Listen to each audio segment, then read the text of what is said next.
Hello and welcome to the ePathshala course on intellectual property rights. I am Yogesh Pai, Assistant Professor of Law at National Law University, Delhi. We are going to discuss a module on exhaustion of intellectual property rights. Let me provide you a brief outline of the whole module that we are going to discuss in this brief 35 minutes. So we'll start with the premise that property law envisages in relation to sale and what does it mean to impose absolute conditions on sale,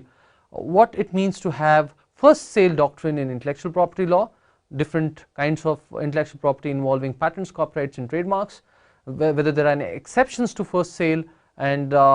what would it mean to have a regime of exhaustion, either national, regional or international. We'll also discuss arguments both for and against international exhaustion. We'll discuss some of the issues surrounding the TRIPS agreement in relation to Article 6 and the principle of exhaustion that countries can follow within their domestic laws, whether TRIPS does or kind of envisage any particular kind of exhaustion or not, and what are its relationship with dispute settlement will be discussed in this particular slide. We'll also discuss exhaustion of patent rights in India, exhaustion of copyrights in India, exhaustion of trademarks in India, followed with a specific discussion on exhaustion of self-replicating technologies. We'll look into the Baumann versus Monsanto decision delivered by the Supreme Court of the United States a couple of years back. We'll also discuss exhaustion of copyright infringing products, where the object of the sale of the product or importation of the product into India is necessarily not the copyrightable work itself. So in relation to ancillary works, how does copyright law envisage exhaustion will be discussed in this module. Finally, we'll end up with a brief summary of issues that we have discussed and kind of conclude with some understanding of the regime of exhaustion and the future of exhaustion in India. One of the important principles in relation to the sale of property is that the property vendor may not impose any absolute condition on sale that defeats the very purpose of deriving value from such property, either in land or in chattels. This principle has its basis in the fundamental fact that any such absolute condition on further reselling the product will not help the buyer in actually realizing the value of the property. If you look into the rights that are granted to property owners, primarily they include a right to use and exclude the property and to convey the property. Hence, any such conditions on conveying the property will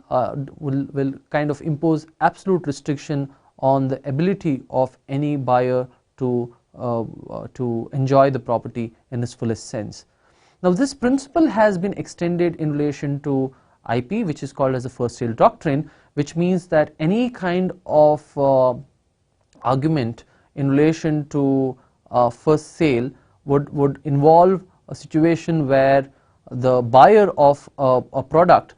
in which there is some kind of IP embedded, either in the form of patent, copyright or a trademark, has absolute right in terms of further selling or reselling the product, and the IP holder loses his ability to pursue such product. This particular principle of first sale derives its basis from property principles, as in land and chattels, and it primarily includes a situation where the buyer of any IP protected product can further sell it. However, the IP first sale doctrine applies in relation to the exact copy of the product that is sold to him, and he may not replicate further products or distribute them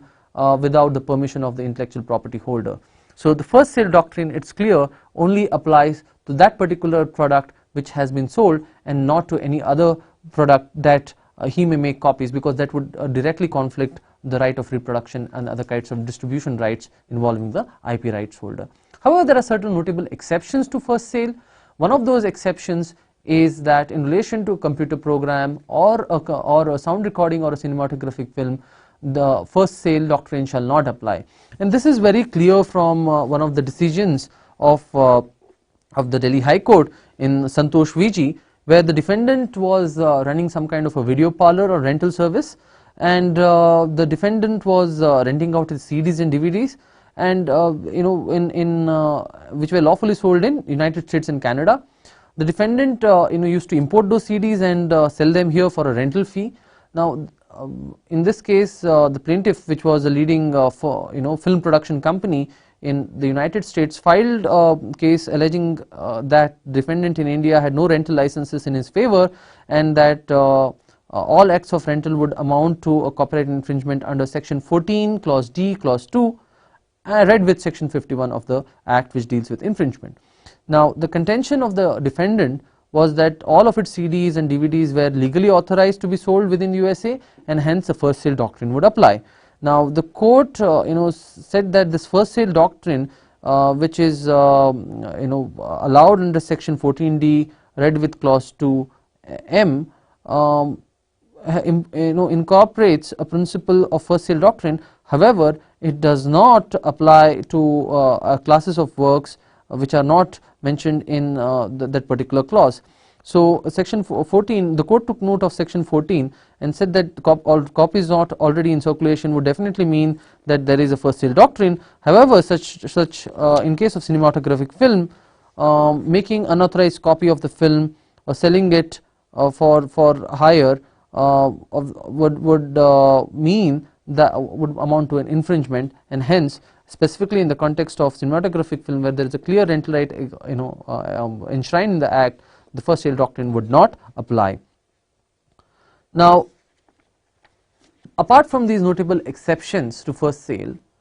in situations like computer programs and cinematographic films and sound recordings, we understand that this obligation is also there in the TRIPS agreement, article 12, which talks about rental rights in relation to computer programs and cinematographic films and sound recordings, but it is left to member countries to decide only where there is certain amount of damage that is occurring to the right holder. Now India has exercised this particular right in favor of IP holders, and clearly provides that fair use doctrine may not prevail, and this VG Santosh decision decided by the Delhi High Court in 2009 is pretty much clear. Now there are certain principles of first sale when applied to national, it's called as a national exhaustion, and when applied when there is a first sale internationally, it's called as international exhaustion. By this we mean that in a situation where there is national exhaustion and or countries that follow national exhaustion, any importation of IP protected product elsewhere would amount to an infringement of a territorial right. It means first sale doctrine is territorial in nature, and that the defendant, the importer, may not rely on the fact that there was a valid sale outside the particular territory. Now this is the case of national exhaustion. In case of international exhaustion, any first sale outside the particular territory or any part of the world would exhaust the right of the intellectual property holder, and hence by virtue of this, parallel importation of the IP protected product would be allowed. Now there are certain arguments both in favor and against international exhaustion. The arguments against international exhaustion primarily are owing to the fact that IP owners would be specifically discouraged from price discrimination and segmenting the markets. So it would mean that all those products which where there would be a price arbitrage, IP protected IP owners would be restrained from price discriminating, because they are not encouraged to do this by virtue of international exhaustion. Similarly, there is a worry that any kind of price discrimination may discourage IP owners to take measures that relate to kind of advertising, or those that involve specific local vendors where they invest quite a lot in the sale. So these there are free riding effects of international exhaustion, and those need to be taken care of. But otherwise there are specific positives and specific advantages of having an international exhaustion regime, especially for a developing country like India, wherein you can have access to the cheapest material that is derived through first sale in any part of the world. Now TRIPS agreement has nothing much to say about the regime of exhaustion that countries can follow, except that Article 6 says that in relation to any regime of exhaustion that countries might want to follow, Article 3, that is national treatment, and Article 4, that is MFN, shall be followed. Primarily it means that you may have national or international exhaustion, however you shall not discriminate between nationals, and if you provide a particular regime of exhaustion to one particular member, then that particular regime of exhaustion shall be extended immediately and unconditionally to all members of the WTO. Now there is a kind of argument whether certain provisions of Indian Patent Act in relation to exhaustion would violate the TRIPS agreement, primarily because of the fact that since exhaustion is not defined, and if it runs contrary to the right of importation, distribution and other kinds of rights that are clearly envisaged in the TRIPS agreement, whether there would be any kind of such violation. Let's look into the Patents Act for a moment and see how the regime of exhaustion is designed in patent law. Section 107 clause A of the Patents Act says certain acts not to be considered as infringement. For the purposes of this act, the importation of patented products by any person from a person who is duly authorized under the law to produce and sell or distribute the product shall not constitute an infringement. Now, by virtue of this provision, it allows any price arbitrage of a product that does not have a first sale in any part of the world, in the sense that for a first sale doctrine to kick off, it has to be sold by the IP owner. But in this case, in the Indian case, by virtue of who is duly authorized under law to produce, would mean that it could be any person other than the IP holder who makes a first sale, and hence there is a question whether such kind of importation into India would violate section 48 of the Patents Act. Now this becomes also TRIPS contentious because certain rights that are granted under Article 28 may run primarily contrary to the exhaustion regime that is enshrined in section 107 clause A, B of the Act. So this particular provision is highly TRIPS contentious in the sense that who is duly authorized under law, if it has to include any other person than the IP right holder, and by virtue of a first sale from such other person who is duly authorized in law in a particular country, and such products, if they are imported into the territory of India, may violate section 48 of the Act, which is in turn reflective of the provisions of Article 28, which lays down the rights of the patent holder. Now there is some contention as to whether India's regime of exhaustion is unique, or whether India's regime of exhaustion is actually what is primarily enshrined in comparative jurisdictions in other countries, including the TRIPS agreement. Since I mentioned the TRIPS agreement has nothing much to say about exhaustion, let's look into briefly how other countries have structured their exhaustion. Most countries, including the United States, have national exhaustion enshrined within patent laws because they want to guard patent laws very strongly than other kinds of rights. So although there is a first sale, the first sale is territorial, and hence national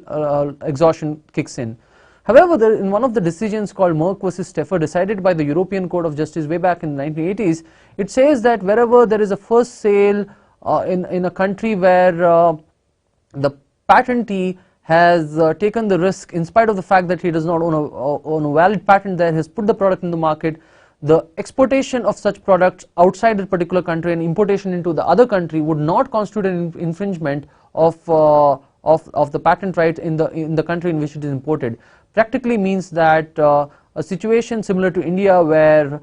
exhaustion would kick off by virtue of the fact that a person, although there is no intellectual property, and if he puts the product into market, would not be entitled to raise a contention that his rights have been infringed.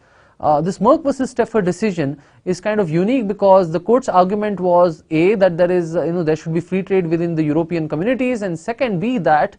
since the patent owner himself took the risk of putting the product in the market, wherein there was no valid patent that was granted, the rights would get exhausted by virtue of the first sale by himself. Now if you apply this particular decision in the context of India, section 107 clause A, clause B seems, although contentious with reference to TRIPS agreement, but there are certain other practices followed in comparative jurisdictions which are equally contentious. However, it may be noted that this Merck versus Steffer decision was one in its case, and it has not been followed largely in other parts of the world. Moving on to the exhaustion regime of copyrights in India, one of the important decisions in relation to exhaustion is the decision in Penguin Books. Here the plaintiff was a leading publisher of books, and he entered into several agreements with the copyright owners, which the plaintiff claimed assigned rights over his works exclusively, and in relation to printing and publishing of these works to the plaintiff in India. The plaintiff alleged that the defendants imported the books from those countries and were offering for sale in India. Hence defendant were infringing the copyright owned by the plaintiffs. The defendant opposed this kind of argument by the plaintiff on the ground that there was a consent decree in the United States where they were allowed to sell the product lawfully. However, the division bench felt that the consent order was not a material fact and it was confined in its operation to the territory of United States. The plaintiff could not be bound by the decree, and hence the rights under Indian law were to be strictly construed. So coming to the Copyright Act of 1957, the courts interpreted section 51 in a very unique fashion to mean that any importation of infringing copy would amount to infringement unless it was for the importer's own use. Now therefore an action which did not involve the copyright owner's consent and importation of such books without the consent or without the permission of the copyright holders and without his exclusive license would mean infringement.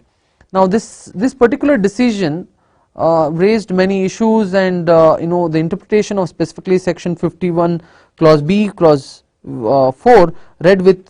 provision 2M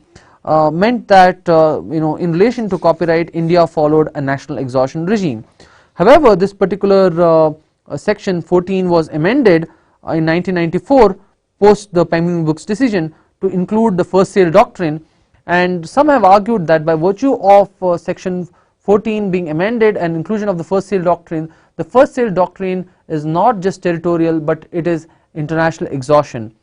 Unfortunately, the courts have not understood the import of this amendment, and in Eurokids International versus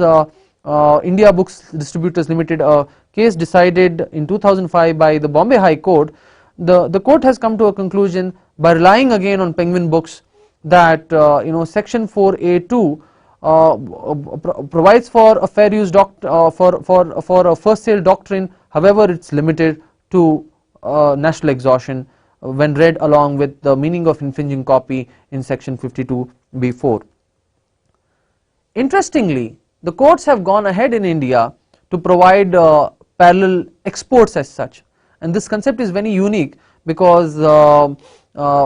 most countries allow exportation of products without the consent of the patent holder, because anyway it does not infringe the rights territorially.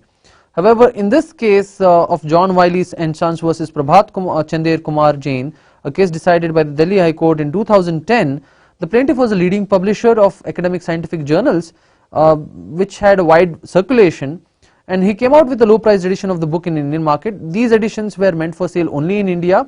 and South Asian nations. However, the defendant exported those books outside the country. Now the plaintiff alleged that copyright infringement against defendant who was exporting these low priced editions, and granting an injunction in favor of the plaintiff, the Delhi High Court said that the right of the owner of the copyright to issue copies of the work to the public would not be circumcised by any territorial limitation. Thus the owner of the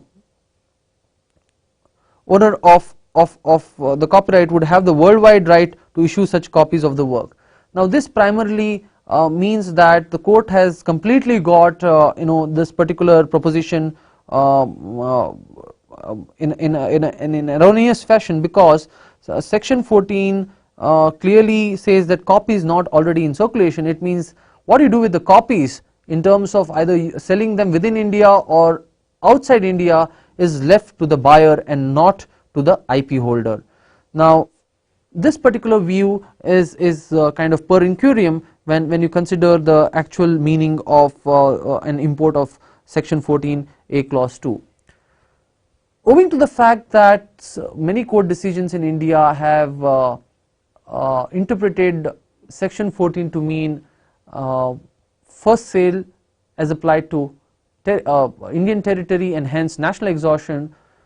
Section 2M, which defines infringing copy, was sought to be amended by specifically allowing for international exhaustion. However, this amendment was defeated in 2012 owing to active lobbying by publishers, wherein finally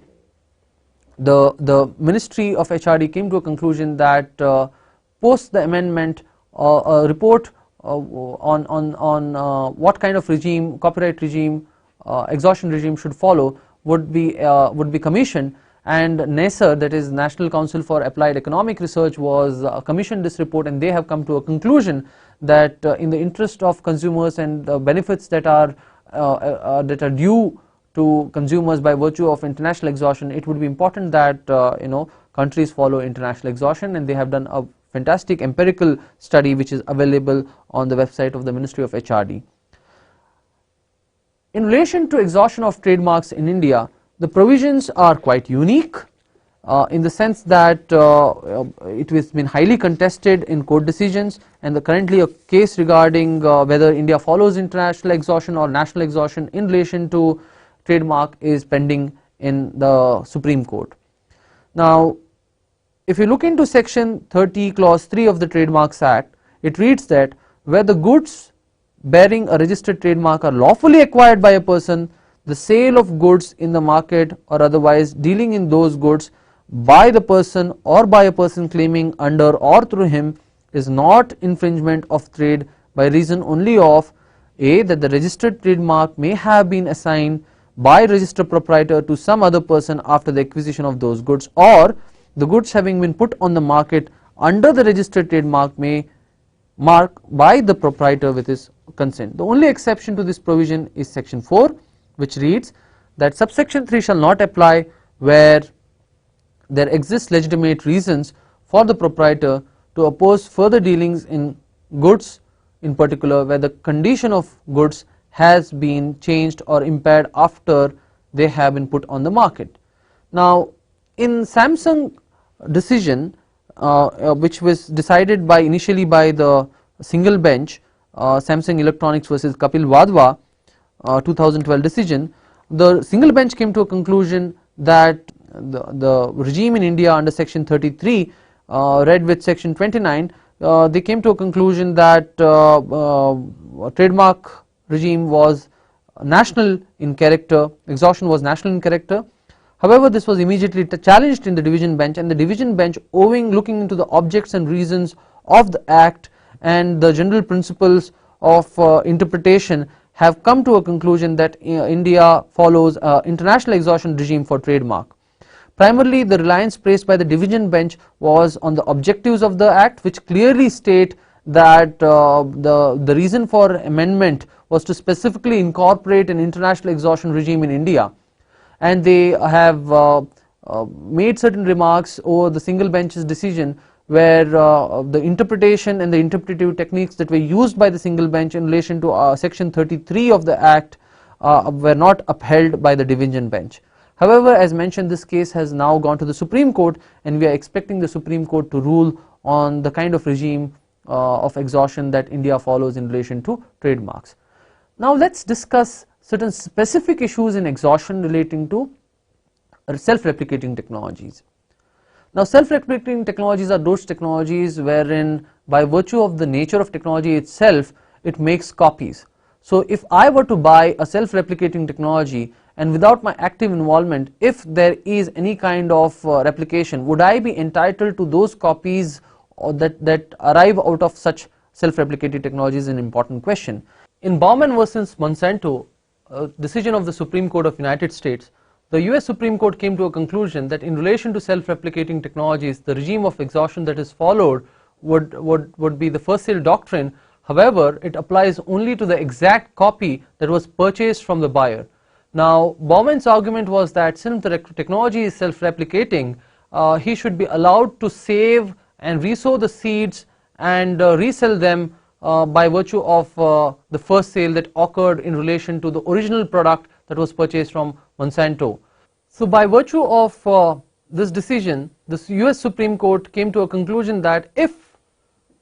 Baumann's argument in relation to first sale doctrine was adopted, then in self-replicating technologies, the IP owner, the patent owner, could never exercise effective control on further sales in relation to self-replicating technology, and it would directly compete with his market and monopoly. So the Supreme Court of the United States clearly said that although first sale doctrine applies in relation to patents, it is limited to the exact first copy that was sold to Baumann and not to outcomes and produces in relation to self-replicating technologies. In this case, Baumann was replanting Monsanto's genetically modified plant varieties, and by virtue of these plants being self-replicating, he was using those seeds to resow them every year and was making profits out of it, and the Supreme Court struck down Baumann's claims in relation to first sale doctrine by limiting the scope of first sale as being applied to only that particular product which was sold to him and not further copies of the product. Second is the issue of exhaustion of copyright in relation to products that are ancillary but do not directly infringe copyright. Now, in situations where suppose if the patent law allows international exhaustion, the trademark law allows international exhaustion, it is important because in India, since by virtue of court decisions national exhaustion is largely followed by most courts, it would be important to consider whether importation of products and ancillary infringement of copyright would be exempted. Now, in a situation where if you import a patented product or a trademark product, and if international exhaustion doctrine is applied, it will still be an infringement of copyright if there is valid copyright in labels and valid copyright involving artistic works. Now, to avoid this situation, in 2012 when the law was amended, the legislature clearly included a provision called 51ZC, which mentions that the importation of copies of any literary or artistic work such as labels, company logos, or promotional or explanatory material that is purely incidental to other goods or products being imported lawfully, this shall not amount to an infringement. Now, by virtue of this provision, if anybody were to import a kind of material that would in ancillary involve violation of copyright, it would not amount to copyright if it is otherwise valid under law to be imported. Now, this section is very unique, that because although national exhaustion regime does not apply in relation to copyright law, we have tried to create a minimum kind of small limitation in relation to a purely incidental infringement involving copyright. In summary, we may conclude that the property law principles do not allow to impose an absolute condition on sale which defeats the purpose of deriving value from the property, and hence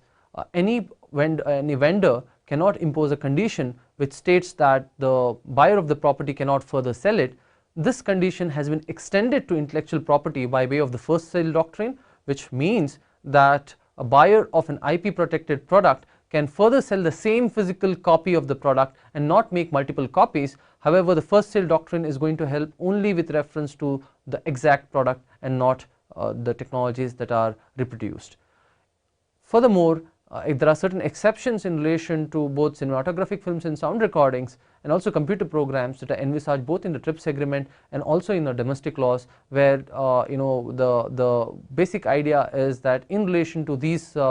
works there is no exhaustion or first sale in itself. We also discussed the principles involving national exhaustion and international exhaustion, wherein we have discuss the nuances of what it means to have national exhaustion where parallel imports are not allowed, and what it means to have international exhaustion where parallel imports are allowed in various kinds of intellectual property protected works. However, regional exhaustion is an extension to national exhaustion.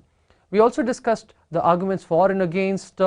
international exhaustion. Primarily, the arguments have been relating to the fact that international exhaustion may discourage IP owners from price discrimination, and it is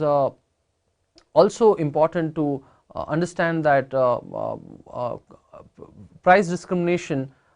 if not followed, would lead to consequences on consumers. So that has been the argument that IP owners have upheld. But we have seen that in relation to a large majority of IP protected products, in certain cases price discrimination may not be followed, and that's where exhaustion, international exhaustion can be quite useful. In relation to TRIPS, we noticed that Article 6 of the TRIPS agreement does not lay down any kind of principle or definition of exhaustion. Hence, member countries are free to determine any regime of exhaustion provided it is consistent with other provisions of the TRIPS agreement, and provided you comply with section Article 3, that is national treatment, and Article 4, that is MFN, most favored nation treatment in relation to the TRIPS agreement. In relation to exhaustion of patent rights in India, we notice that section 107 clause AB precisely does not clearly lay down any particular regime of exhaustion, but if you look into the statement of objectives and reasons and the amendments that were done in relation to clarifying the meaning of exhaustion, it leads to a kind of conclusion that the exhaustion regime that is adopted in relation to patent law is international exhaustion. However, there is a lot to be expected from the type of clarity that is needed in relation to this particular phrase imported from duly authorized by law from some other country, that needs to be clarified. In relation to copyrights in India, it's very clear from the court decisions that court decisions mostly have favored national exhaustion. We also discussed some off-bit decisions where parallel exportation has also been prohibited under Indian law, which is kind of per incurium. In relation to trademark law, we looked into the division bench decision in Samsung, and we have come to a conclusion that the principles of international exhaustion are clearly laid down in trademark law. However, this decision has been challenged in the Supreme Court. In specific issues relating to exhaustion, we discussed the Baumann versus Monsanto decision, wherein the Supreme Court of the United States has come to a conclusion that in relation to self-replicating technologies, the self-replicating technologies have an inherent ability to replicate, and in such situation there is in relation to such additional copies or the self-replicated ones, there is no exhaustion as such. So the exhaustion applies essentially to the first copy and not to further replicated copies. In relation to copyright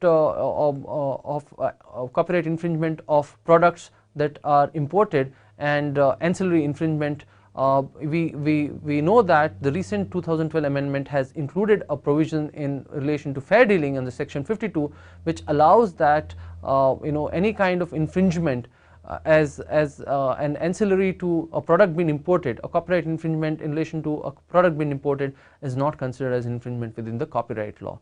So in summary, we can come to a conclusion that although there has been an attempt by intellectual property owners to kind of argue and articulate a premise for international exhaustion, countries all around the world are moving towards in summary, we can conclude that although IP owners have been demanding national exhaustion, largely courts have all across the world have denied and have sought to interpret international exhaustion as the underlying principle, more in line with the objectives of free trade and in the welfare of consumers. Thank you one and all.